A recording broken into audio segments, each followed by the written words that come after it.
কুমিল্লা জেলা গোয়েন্দা শাখা কর্তৃক পিকআপ গাড়িসহ ৭০ কেজি গাঁজা উদ্ধার। তারিখ গত ১-২-২০২৫ ইংরেজি ৪টা ৩৫ সময় জেলা গোয়েন্দা শাখা।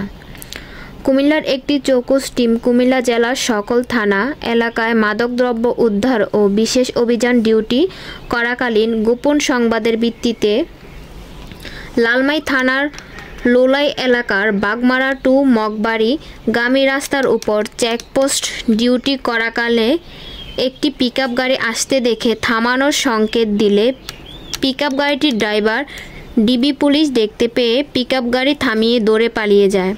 পরবর্তীতে আশেপাশে উপস্থিত জনতার সম্মুখে পিকআপ গাড়ি তল্লাশি করে ৭০ কেজি গাঁজা উদ্ধার করা হয়।